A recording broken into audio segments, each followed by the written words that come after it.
let you go. There's no way.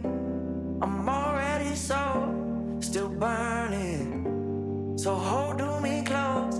Now, baby, I do what I'm told. Still learning to take my chances, to take my time, to keep on dancing, to walk that line. Yeah, you got me shifting the paradigm.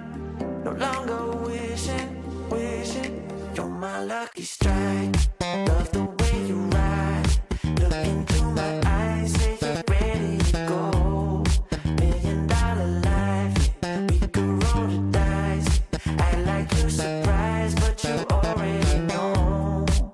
Oh yeah, got lucky overnight. Jackpot when I got the invite. Let me wrap my arms around you, 'cause I can't go home without you. And my heart just vibe with you, babe. Wanna go sky high with you, babe. Gotta bring you close to tell you that you're my lucky strike. And I got to tell you, if you didn't know, then I got to tell you that you're my lucky strike. And I got to tell you, if you didn't know, then I got to tell you that you're my lucky strike. Cooler than cold, I'm all in. So load up the dice, so heavy. The way that you roll, I'm falling. So I never fall. I'm ready to take my chances, to take my time, to keep on dancing, to walk that line. Yeah, you got me shifting the paradigm.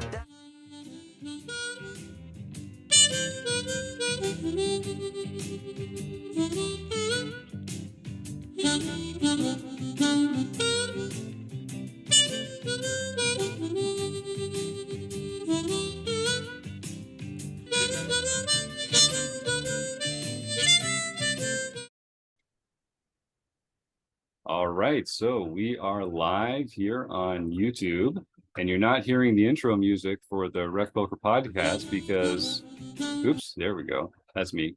Because we are doing another episode this week where we have a pre-recorded interview segment. And so to show our thanks to the folks that have showed up in YouTube, instead of just doing our boring old intro outro, we're going to start with a forums edition of the podcast that we normally record just offline over Zoom.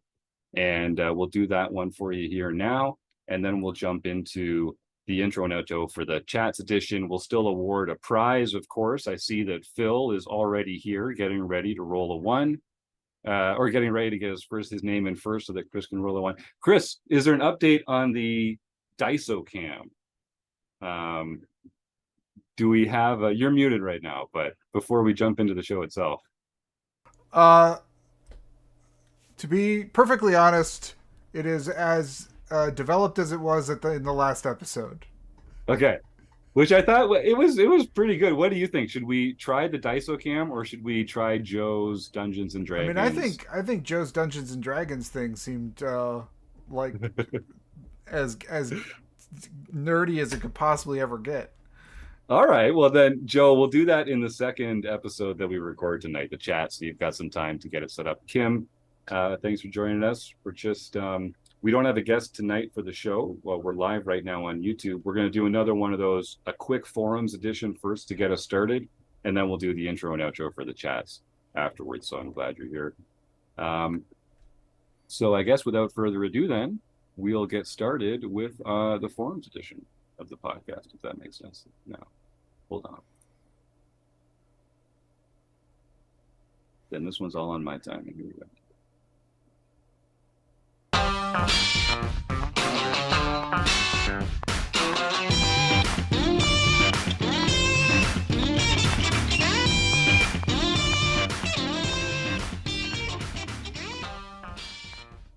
Well, folks, you know you're in for a treat when you hear that tune because it's time for another week of the RecPoker Podcast. Thanks for joining me here on Monday night on YouTube. I have the best freaking job in the world because I get to hang out here every Monday night and talk with my poker friends about this fantastic game that we all love so much.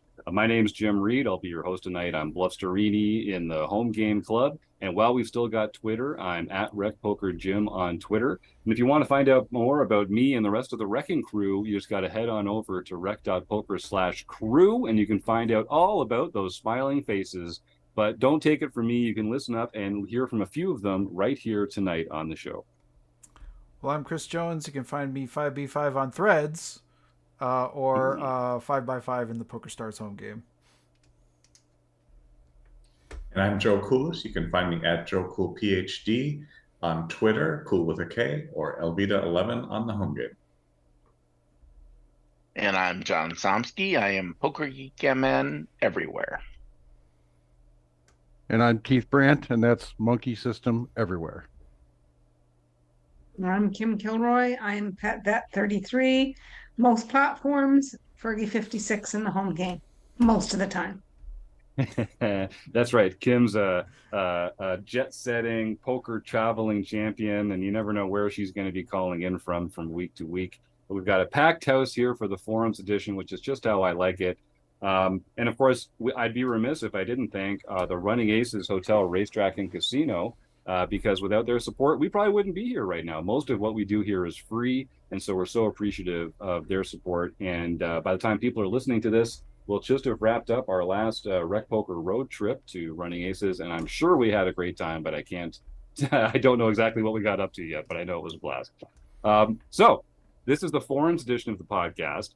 Like I mentioned, it's August, and the theme of the month in August is early stages of tournament play. So we're going to have a general conversation about that aspect of tournament play, strategic adjustments, what you can do, what you can't do. And this is just another one of Chris Jones's themes of the month. Every month we have a different learning theme here at RecPoker. So Chris, you run a lot of the learning material that we do here, and you've kind of stacked this curriculum from month to month of different themes. We're entering kind of like a new chapter here in tournament stages. So tell us a little bit about why you chose to start here and what's so important about early tournament stages.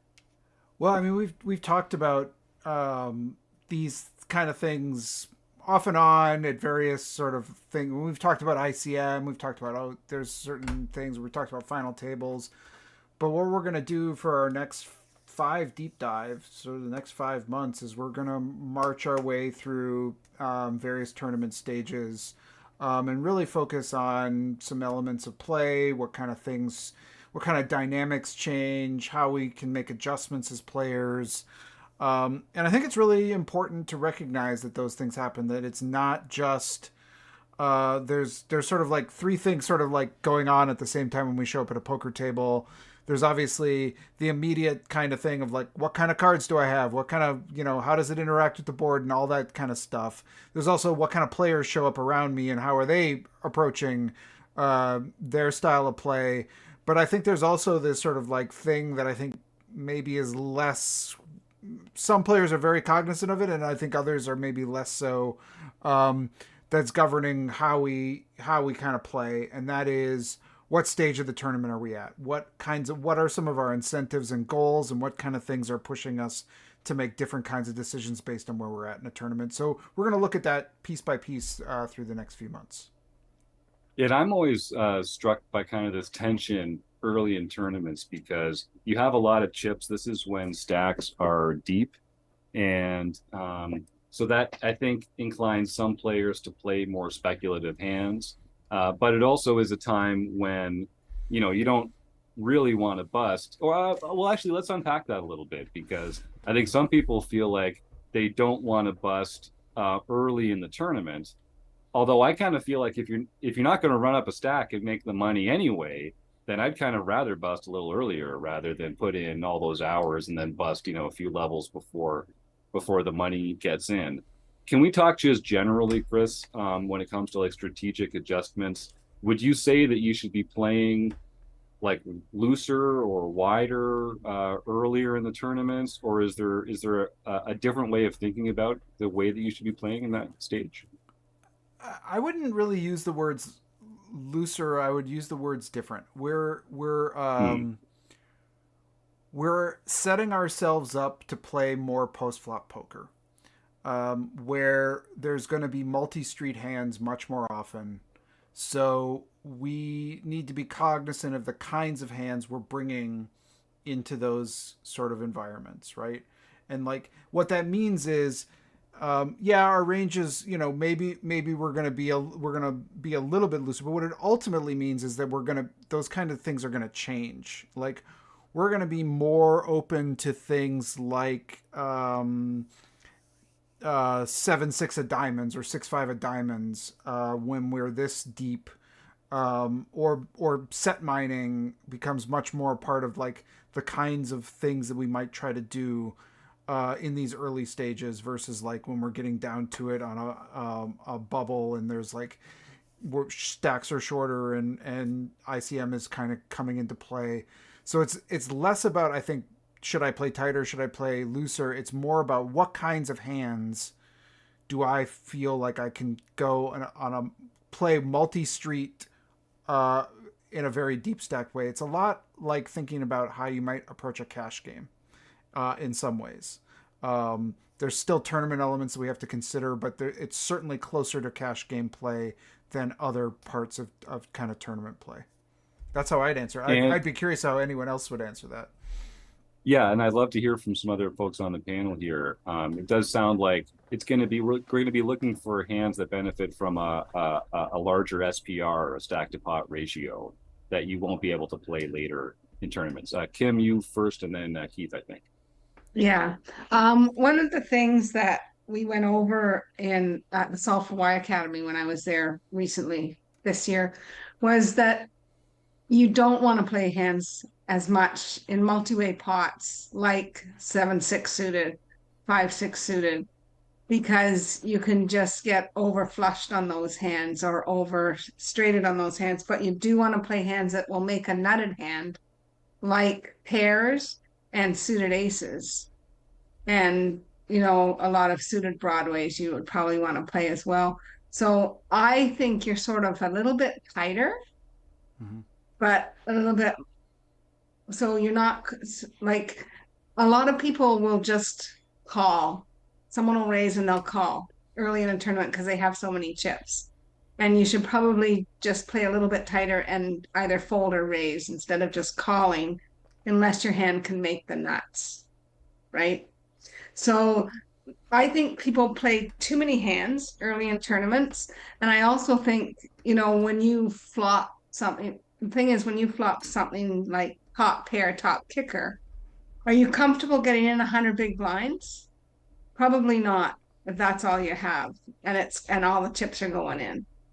But if you've got 30 big blinds, totally okay to get in with top pair, top kicker. So people can end up spewing a lot of chips early, whereas they, later in the tournament, like I find it difficult to play in the early stages because I've never been a cash game player, and I feel like I spew chips around doing exactly those kinds of things.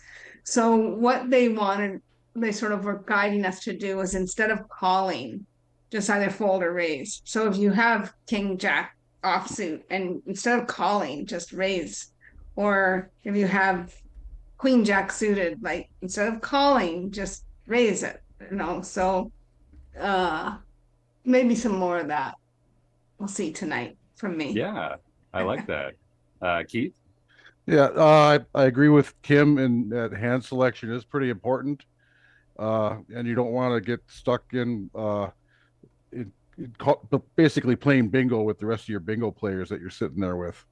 You want to win those pots, and because, like, say if you're sitting there in the first level and you got 200 big blinds in your stack, do you want to get 200 big blinds in with bottom set when the guy wants to play real bad? Is that a cooler or is that a misplay? I think that's a fair question. Red Chip Poker, I remember a podcast years back where they said 100 big blinds, that's a cooler. 200 big blinds, you misplayed it. That's a problem.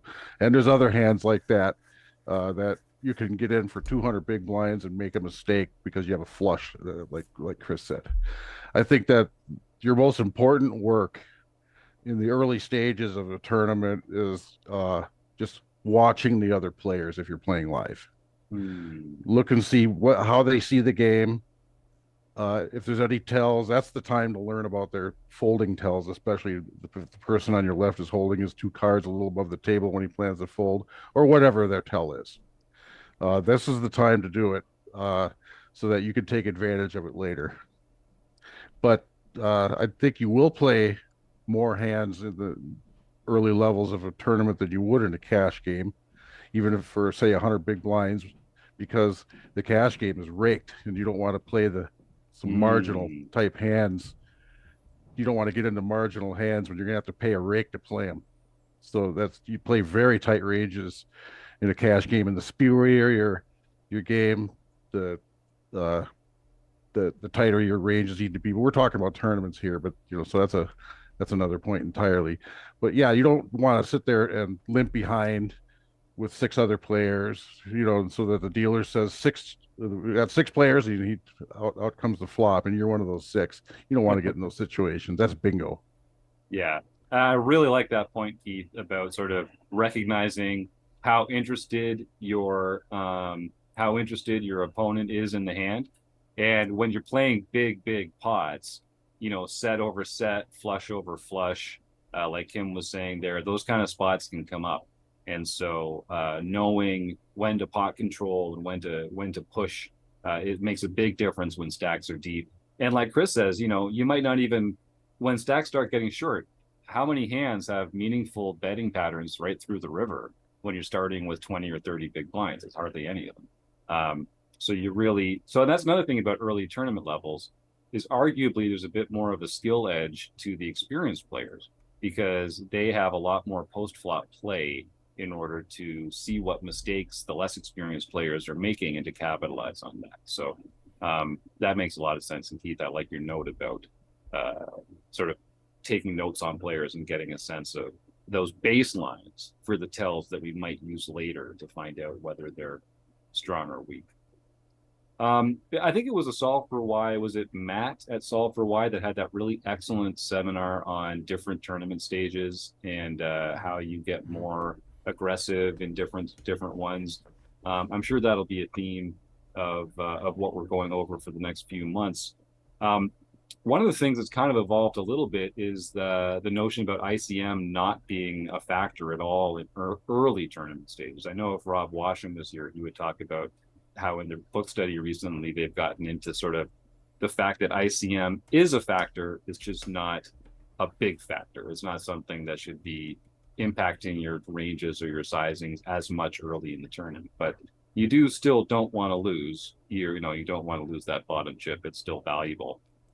Panelists, I wonder, when it comes to like rebuy tournaments or re-entry tournaments, do you guys and gals have a different approach to how risk averse you get in them, or are you willing to shove lighter or to call lighter or to take more flips when it's a rebuy or a re-entry as opposed to a freeze out? I know theoretically we should be treating each buy-in as its own separate investment. But practically speaking, I'd love if anyone here's in this position, do you feel like you get a little looser or more gambly if it's a rebuy, or maybe as the rebuy period's about to close, if you get to a really short stack, is there some argument for trying to run it up a bit? Because if you bust, you can still re-enter and get maybe even a bigger stack than you're playing right now. John? I don't know that it makes any mathematical sense. In other words, I don't know that it's a plus EV move. But if I'm particularly if it's been a while since I've played, I'm sitting at the place and I'm looking to play poker, and I know that it's very likely that I'm just about ready to bust shortly after the rebuy period, I will push it that last 10 to 15 minutes to try to build up a working stack or rebuy again, assuming that the tournament is a small buy-in value, so it's not going to be a significant amount and things like that. And I don't think that is plus EV, but it may be plus life EV. Yes. I like that. Well, and I think I do the same thing. And I mean, what people will tell us, John, I think, is that we're not appreciating the value that our stack has, that even having a short stack is valuable, and we shouldn't like throw it away at the chance of getting a bigger stack. But I mean, ultimately, that's what we're doing every time we go all in with a short stack. We're gambling it away on the chance to get a bigger stack. Chris, that what do you have to say? Well, one thing I would say about the rebuy thing is it's I mean, we should sort of know what we're gonna try to, how many we're willing to fire into whatever. But I think one of the biggest things to be able to discern is maybe not like, am I going to get more gambly? What's going to help me decide that is if I can tell, or if I already know that there are players at my table who are trying to they want to run it up or rebuy, right? So Yeah. they're going to have a completely different strategy to somebody who's just hoping to like find the good hand, survive, get through, make the bubble, make the money, versus somebody who's just, they've got 5 buy-ins in their pocket and they're ready to fire. That is really helpful to know, because against that player, I'm much more likely to call down lighter, to take chances against them, take those ones that might be flips. In some of those cases, I may be dominating where I think I should only be flipping. And so those are the kinds of things I want to be sort of aware of if I can figure them out. Joe, you unmuted for a second there. Do you have something you wanted to add? No, I mean, I think it was very similar to what Chris said, is that it's almost this weird kind of bubble effect when that time kind of rolls in, because you just kind of look around the table and see, well, who's got the short stack, who's likely to try to force something that if I hit a hand that maybe I can pick up some EV, and if I bust, then I can rebuy if I want. So I do think there's some weirdness to it, and if you treat it sort of like a bubble, you might be able to bully some people around that who might come in, even if you're like, I would presume that if you, and panelists tell me if I'm wrong, but if you're a big stack, bullying some people around might not be a terrible thing at that particular point in the tournament. So, Keith? Yeah. One point I want to add is just the overall management of your bankroll that way. If you traveled for a tournament, like say you traveled out to Las Vegas, it's expensive to travel there. You might want to take more chances, because if you bust out and can rebuy, that's like getting more tournaments for your travel buck. You're spreading your it's like spreading your travel expenses across several tournaments. That doesn't mean you make fishy, spewy plays, but consider making more big plays than you normally would, say, in your home game. That's cool. I like Joe's. It's actually like an anti-bubble, isn't it, Joe? It's like instead of people tightening up, people start getting a little spewy. So we're in like the anti-bubble. Maybe has that been trademarked yet? Let's see. Anti-bubble. I did want to say something along the lines of Keith's comment, which I think is more in my wheelhouse than tournament poker. But from a psychological standpoint, I think consider what when you go on a long trip, consider what it is that you want first to gain from this trip, right? And plan for how much that you want to fire at a tournament, because the problem with firing bullets at a tournament is there can be no end. And even though tournaments are, limiting your exposure more so than cash, the variance is so much higher. If you start firing away, you can very quickly find yourself blowing through money and not having much advantage over that. And if what you really want is, to play maybe late reg for the tournament or something else so that it can limit it, but just have a good idea in terms of what it is that you want to do at that bubble, because it can be very tempting once you've busted to simply fire that bullet again. And it may be money that you just didn't intend to spend on poker at that point. Yeah, great point. Particularly online. Well, I guess there's pros and cons for online and live in those cases. It's much easier to register again online, but live, you have to drive home if you don't. So that's a different incentives. And the last thing I did want to talk about, unless anyone else on the panel has anything they want to add here, is the notion that Joe just brought up about late registering. So this is something that people have studied this a lot. I think you might actually be plus EV. Most players are going to be plus EV to register late with a shorter chip stack. A lot of players have already busted by the time you're getting close to the end of registration. So those are all players that you don't have to beat. It's true that you've got a shorter chip stack, but if you're worried about not being the most skilled or experienced player at the table, having a shorter chip stack kind of neutralizes that advantage that the savvier, more experienced, better players have. So there's nothing wrong with that either. You don't get to experience the time spent in the tournament for as long.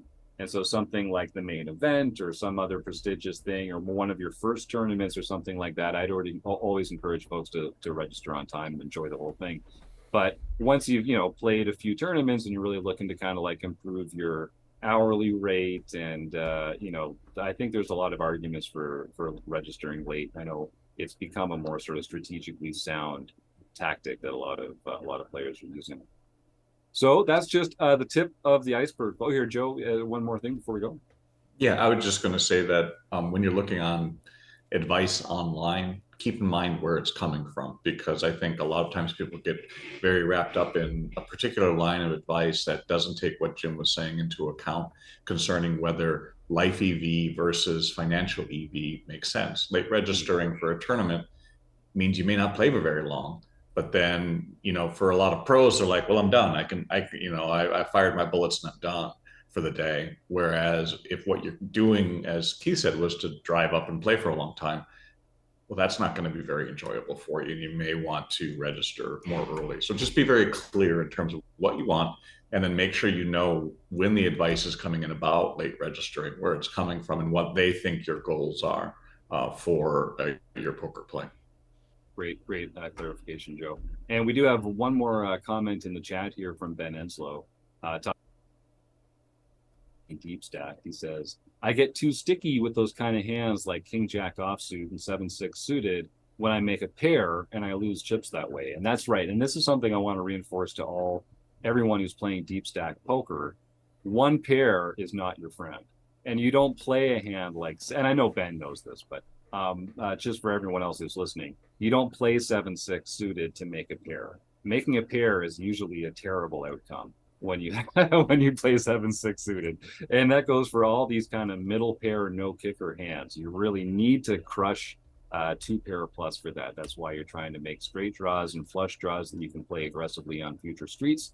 Kim's got the really excellent point about doing it with those ace high flush draws, those king high flush draws, like king queen suited, ace wheel aces, that kind of thing that can make the nuts, and pocket pairs that can make sets that are very, very difficult to beat. So that's all good advice about deep stack poker. One pair, you can look at this yourself. I'll just one more short tangent. If you're looking in Poker Tracker yourself, you can see you can query your database to see the tendencies of your player pool. And typically what happens is that one pair is a winning hand at pots up to 40 or 50 big blinds. And then after that, once you're playing pots for more than 50 or 60 big blinds, one pair starts to show up as a loser as often as it shows up as a winner when you get to showdown. And hands like 2 pair plus start to become winners at pot sizes like that. And like Keith was saying earlier, if someone wants to play a big pot with you, they probably have 1 pair beat. They might even have 2 pair beat. They might even have bottom set beat. And so you really got to think about what is the relative strength of your hand for the situation and not the absolute strength of your hand. One more comment from Luke O in the YouTube chat says, I find early reg gives you more chance to wait for that nutted hand and get stacks in against someone who is firing a bullet. Yeah, exactly. If you get a sense of like who's out there to go and take a stab, and you can pick your spots, and if it's a nice structure and you're deep and you can afford to fold for a while and wait for those nutted hands or those extremely strong hands, that's exactly it. And one thing that's come out of this conversation from a bunch of people, I think, is the importance of knowing what your opponents are thinking about. Are they thinking about doubling up? Are they thinking about busting and going home? And how's that going to affect who you can apply pressure against and who you can't? So, Chris, thank you so much for putting these amazing deep dive seminars together. This one is early stages. I'm going to go out on a limb and say that the theme of the month in September is a slightly later stage than early stages.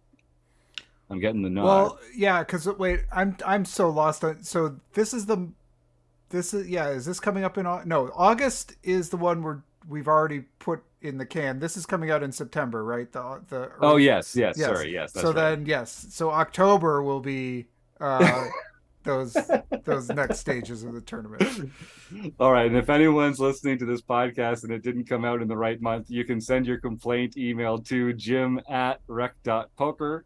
Let me know and I'll try and line this up better for next time. But yeah, we do record these forums editions slightly out of sync with the rest of them, so it's possible that I get the dates wrong every once in a while. But this was a good one. Thanks, Chris, for all you do for putting this stuff together. Thank you to Keith and Kim and John and Joe for participating. It's fun to do these on YouTube, so thanks to Phil and Luke and Ben for chatting along in there. Thanks, of course, to the Running Aces Hotel, Racetrack, and Casino, and to you, the listeners. You're the best. We'll see you again next week. Tune in.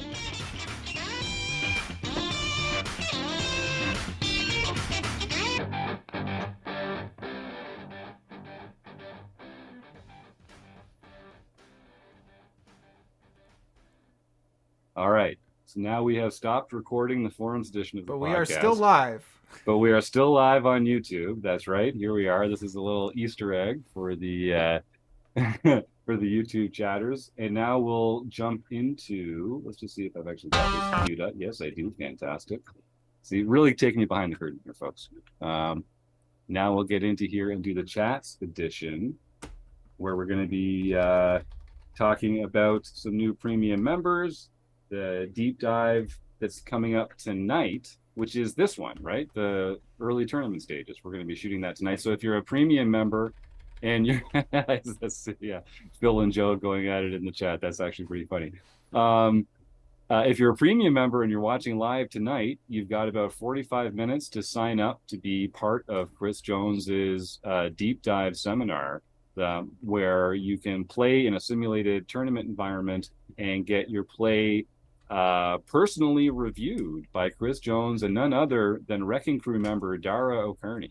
Just saying, this is pretty good value for your $15 a month. Yeah, Ben. Yeah, we're missing you on the over-unders, Ben. I got to tell you, because it's been a well-oiled machine. Every once in a while, I feel like I'm still bringing it. Well, part of that is that some of the things are behind the live, because we're not live yet. So now that's right. Now that we're live that's through right. this, they get to see how the sausage is made. They get to see. Exactly. All right. Well, let's dive into the chats, and then we'll wrap this baby up because Chris has got to go start the deep dive seminar. All right.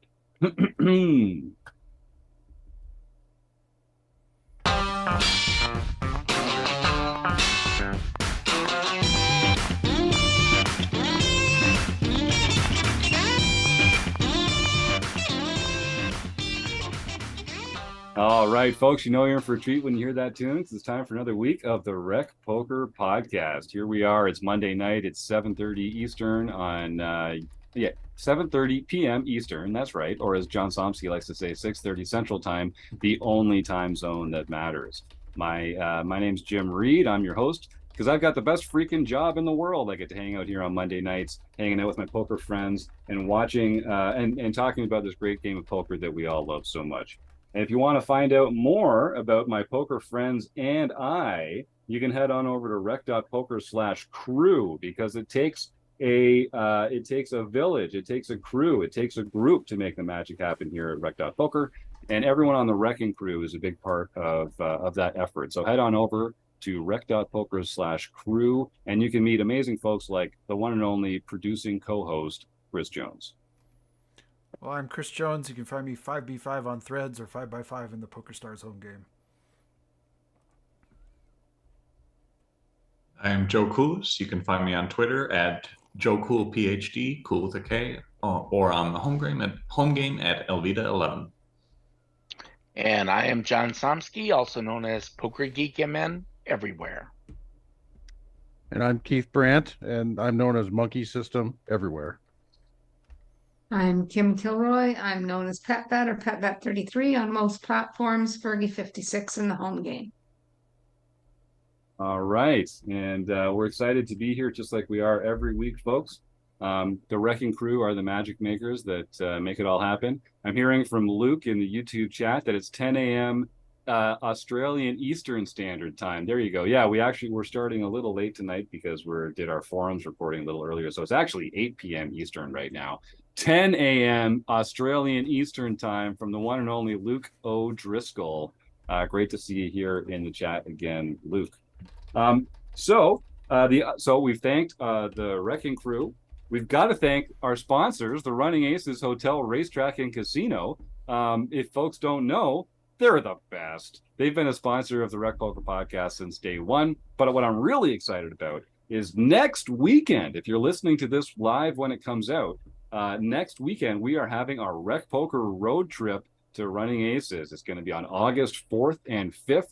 There's a ton of prizes being given away. There's a 3-tournament event series with prizes for winning, but also prizes for the tournament, the player of the tournament race. There's going to be a leaderboard for final table points. We're going to have some social events. I'm going to buy a bunch of people some beers or whatever it is that they prefer to drink. And a lot of the Wrecking Crew members that you are used to hearing on the show are going to be there. So it's going to be a lot of fun. I hope folks get a chance to get on out there to Running Aces for August 4th and 5th. And if you have a Running Aces player card, I know you can get a discount on a hotel room for the weekend. And if you're a RecPoker Premium member, you get a $10 food voucher just for playing in one of the tournaments. And RecPoker Premium only costs you $5 to get for your first month if you use the code RecPoker. So I'm just saying, use the code RecPoker, get premium for a month, get a $10 food voucher. You just made $5 the easy way, folks. So don't forget to check that out. The other folks I have to thank are our premium members, because they're what get us out of bed in the morning. We couldn't do what we do here at RecPoker without our premium members. And we've got 3 new premium members since we last were on the air. And I would say they're new premium members, but some of these are some very familiar faces. One, Elizabeth Bennett Martin, is never too successful to come and learn with RecPoker members. I love to see this. Elizabeth's turned into quite an accomplished live player. I believe she won the women's event at the Irish Poker Open. She's been heads up in a couple other bracelets. She had a big finish in Vegas while we were down there for the World Series of Poker. But I love this learning attitude. Elizabeth is so awesome. She's back as a premium member. She's going to be brushing up on the book study and can't wait to take her game to the next level. Another friendly face that we're going to be seeing in our premium member chats is none other than Daniel Kennedy, a longtime community member and Minnesota friend of the show. Looking forward to getting to know Daniel a little better and probably meeting up in person when we're all down there running Aces next weekend. So that's going to be fun. And finally, Kenneth Fisher, who I have not met, but he gets to join Trond Vidar Stensby as being one of our members from Norway. So wow. Congratulations. Thank you, Kenneth Fisher, for joining the RecPoker Premium membership. And I won't pretend like I'm from Canada and people hear someone's from Canada. They're like, oh, are you friends with Bill? And like, there's like millions of us over here. I know that's the same in Norway too, but I kind of have this I have this naive little notion that Kenneth and Trond Vidar Stensby are somehow friendly together or enjoy some smoked whitefish or something on a bagel every once in a while, or maybe play in the same home game club or something like that. So Kenneth, thanks for joining. I'm looking forward to sending you an email about how to get the most out of your premium membership here at RecPoker. You're going to have a great time. So I don't know if folks know, I see a lot of people sort of smiling and laughing on the panel because I tend to drag on with these intros a little bit. But we recently released episode 500. Just last week, we released episode 500 of the RecPoker podcast, which is pretty fantastic. It has taken a lot of people to make that happen. You see a lot of the Wrecking Crew members here on the podcast, but we really have an amazing team of volunteers and experts and friends of the show, and contributors and Rec and Crew members and sponsors and premium members and community members and folks that have subscribed to the podcast and folks that have subscribed to YouTube and helped us out. Just so appreciative of everyone's efforts to make RecPoker as great as it can be. And so we wanted to share a little bit with our podcast audience, because it did start as a podcast back in 2016 in Steve's basement. And I'm just going to make a joke about my own basement, but that's going to get too dark for what we're trying to do here. So I thought one of the things we could do, Chris Jones runs our theme of the month every month. And one of the real keys to what we do are his deep dive seminars. And so normally this would only be available for premium members, but as a gift, as a thank you to our podcast listeners, we're going to release June's deep dive seminar as a podcast here for free for everyone to enjoy. So the subject of the theme of the month was Player Reads. And this is going to be a podcast. This was meant to be a premium training video. So it's a lot of our videos go pretty in depth. A lot of our seminars go pretty in depth into board textures, combo counting, different graphs and charts, solver outputs, that sort of thing. This one is more of sort of a hand history review video, but I still think you'll get more out of it if you're listening to this. Head on over to the YouTube channel for free. If you just search RecPoker, you'll find us. And this is this. Oh no, do I not know what episode this is? This is the episode that comes out on July 28th. It's 503. It's episode 503.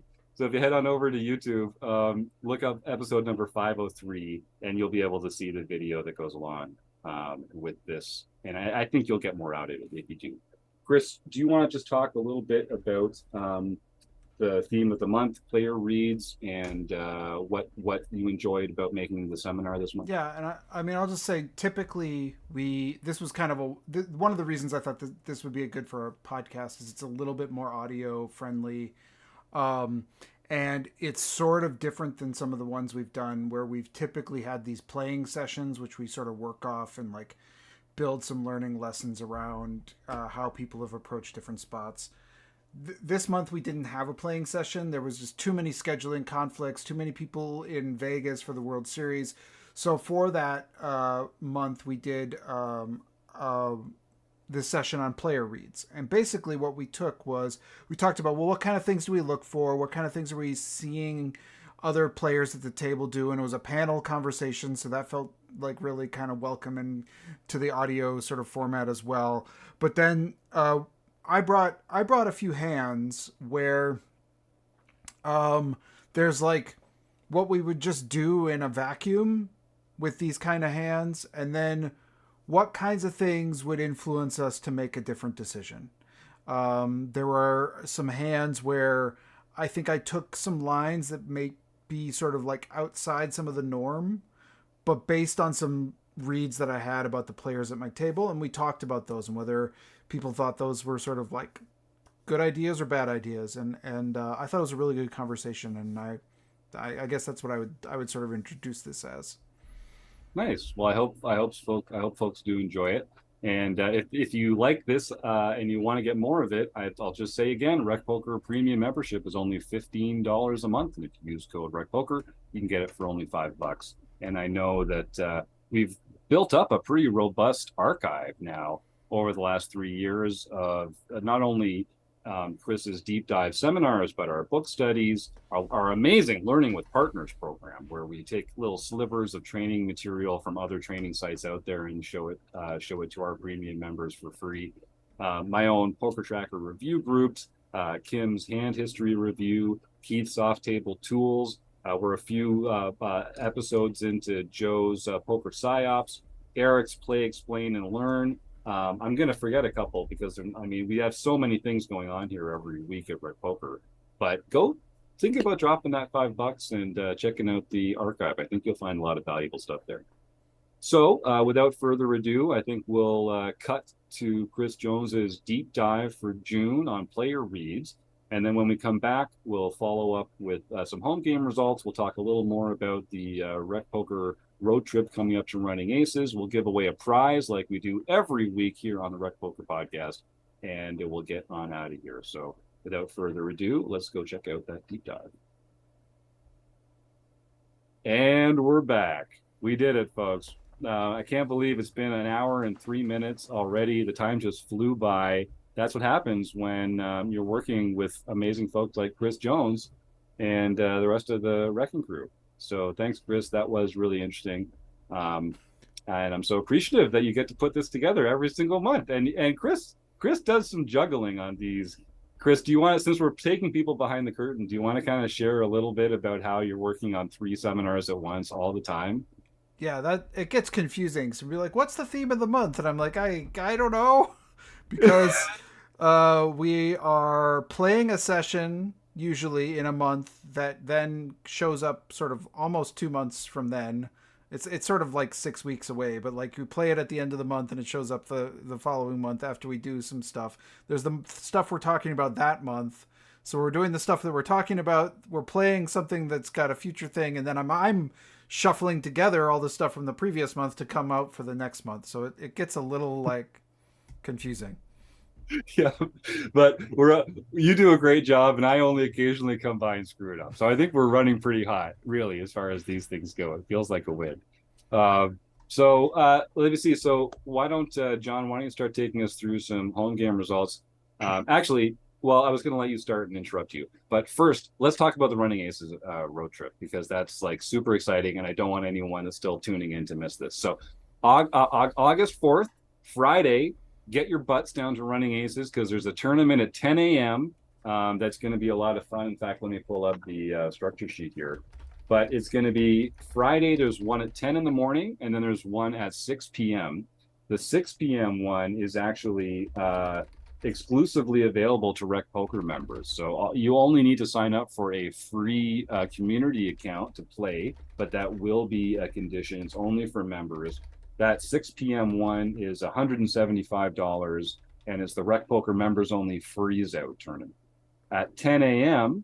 That day, event number 1 in our 3 tournament event series is $140. It's called the Extras. It's presented by RecPoker, and RecPoker Premium members get a $10 food voucher for playing. And that one is a re-entry to the point of late registration.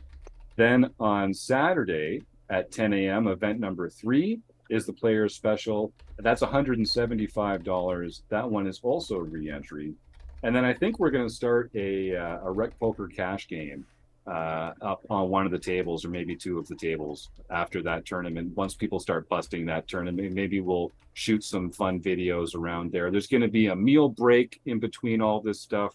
A lot of the Wrecking Crew members will be hanging around. I'm going to be there Thursday night through Sunday morning. So if people want to grab breakfast or a beer at any point, I'm going to be an easy sell on that. And otherwise, just playing a ton of poker and hanging out with RecPoker folks. So I'm super excited about that.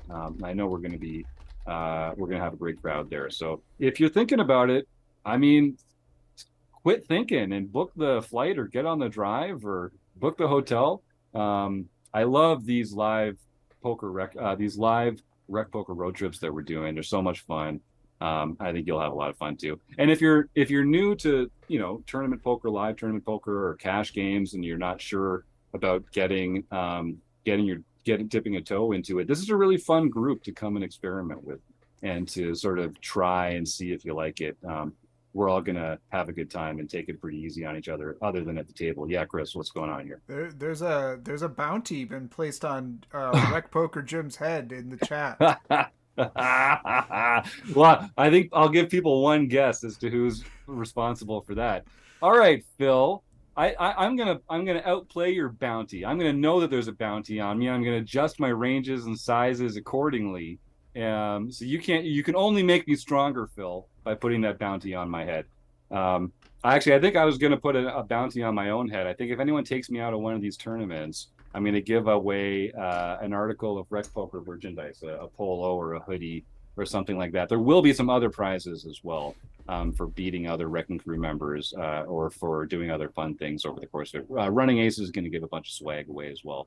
And we'll give away some memberships and that kind of thing. So It's going to be a pretty big overlay on fun prizes. I guess that's what I'm saying. All right, John, what do you say? How you've been very patient this entire time. Yes, I would never want to interrupt you because that is so extremely rude and uncouth. So rude. So, Don't Chase 666. Joseph Armstrong got his second nightly victory for the year. Benmar got her first nightly victory for John, the year. sorry. We should just say, so folks, you should start typing the words food bank into the chat. Because as you know, every episode we're going to give away a prize that we raffle off here. Joe Koulis is going to be sharing his screen as he rolls some nerdy virtual dice. And one thing we're going to do is give away some prizes to help combat the plight of food insecurity in North America. So go ahead and type the word food bank in there. And if you're listening at home, type the word food bank near me into Google, and you'll find an organization that could benefit from your support and some money, some dollars, some hours, or some non-perishable food items. John, you were saying. Uncle Tom's Cabin got his first nightly victory for the year. Squidge 2022, Kate Ibbotson got her second nightly victory for the year. B-Chip Charles Allen got his fourth nightly victory for the year. And Jasper Jr., Pat Barry got his first nightly victory for the year. K-Poker Wannabe, Ron Payton, got his third daily mixed practice event victory for the year. Rozzy Q, Roz Quarto, got her second international victory for the year. And Killy 19341 got his third international victory for the year. Nice. And last but not least, Libro Cubicle Art, Scott, got his second LPP victory for the year. So he can contact info@rec.poker for his free month at Learn Pro Poker. That's right, Scott. Don't hesitate. Send that email, info@rec.poker. You're going to love your free month of Learn Pro Poker. And there's some really fantastic stuff happening in the YouTube chat over here. If you're listening to this on in audio format, I'd encourage you, come show up 7:30 Eastern, 6:30 Central every Monday night on YouTube. We give away a prize. Showing up's free. All you have to do is type the word food bank in, and you're going to win a prize. And it's a lot more fun when you can see what all these goofs are getting up to in the YouTube chat. Joe, I like your comment that every hat should have a bill. I think you're right. That's part of what makes a lot of hats. And Phil, as a slight clarification, just to interrupt you, typing the word food bank does not guarantee that you will win a prize, as Jim just said. It will guarantee that you have an opportunity to win the prize, depending upon how the dice favor your particular position. That's a great point. Thank you, John. Thanks for covering my butt there. Yes, no purchase is necessary either for this amazing sweepstakes opportunity that is going to be available to everyone who types the words food bank into the chat here. I think Phil's serious about this bounty. He says, if you knock Jim out, you have to tweet a photo, and then he'll send you $12.50 over PayPal. So I think this is really happening, folks. So an even more incentive to come and take some easy money off RecPoker Jim over at Running Aces. That's going to be a lot of fun. All right. Does a toque have a bill? Yeah, no. So not every hat, and not like beanies, I guess. Also don't have bills, but a lot of the best ones do. I'll say that's all. All right. So Mr. Joe Koulis, you have we keep kind of raising the ceiling on how nerdy our dice setup can be. First, it was my Dungeons and Dragons dice. Then Chris actually had to go and buy some nerdy dice himself, upgrading his own nerddom. Now you're bringing this back kind of full circle. Tell us, Joe. Tell us what exactly are we looking at here before we do the roll? Because I don't want to put words in your mouth, but this is awesome. So you can see my screen now? Yes. Okay, so this is, there are online versions of Dungeons and Dragons, and this is one of them. It's called Roll20. We don't actually get a sponsorship from Roll20. I think Chris would actually close up shop and leave if we get a sponsorship from Roll20. So, hey, if they want to pay us money, that's fine by me. Yeah. So what it is, it's just you run your games on here. But what they do have is they have a 3D dice option so that if you're playing and you need a dice roll, you can roll them. And that's what we're going to try to do tonight. There we go. Looks So like we have let's 8, is it? Did I count yeah, it right? let's do the order because I don't want any bamboozling to come out later. I don't want any complaints about manipulation or anything. So I see the first one is Joe, then Eric, then Mary, then Ben, then Phil, then Luke, then Jim, then Scott. That's what I see. Does that look right to you? I confirm Joe? that order. Chris? Yeah. All right. So that is an 8. We get to roll. We actually get to roll a nerdy die. Right. So there's a dice here for people, and then to clarify, over on the right, it'll give you the exact number, so that there can be no confusion about what dice roll came out. It's, I think Phil will approve of this particular approach. There you go. So Let's see. Phil, call off your lawyers. Call off your dogs. All right. Let's see it. Here we go. Let's see what we do. I'm excited. It's thinking it's a 7.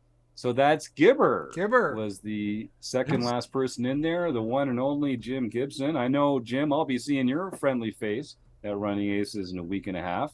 But you just keep winning stuff, buddy. So send me that email, please, info@rec.poker, and say Joe rolled a 7 on his big nerdy die. And he rolled you right into the prize pool. So congratulations, Jim. And thanks, Joe. That was fun. So I think we're going to continue. We're going to see, sometimes we're going to use Joe's nerdy e-die setup for Dungeons and Dragons. Sometimes we're going to keep working on Chris's Diso cam. Is that what we decided? The ISO cam, but with dice. It's a Diso cam. So we'll see. Kim's just like, why do I hang out with these goofs? I was like, the look on her face, the expression on Kim's face right now is hilarious. All right, well, folks, is there anything else that we should mention here before we roll on out of here? I really am so appreciative of everyone that got us to episode 500 last week. That's fantastic. Everyone in the YouTube chat today. It's so much more fun listening to or seeing folks chatting along in YouTube chat. Kim, Keith, Joe, John, Chris, you all are the best. Thanks for all your help. The Running Aces Hotel, Racetrack, and Casino, and you, the listeners. We couldn't do it without you and your support. So keep smashing that subscribe button, and we'll see you soon. Have a good night. Thanks again.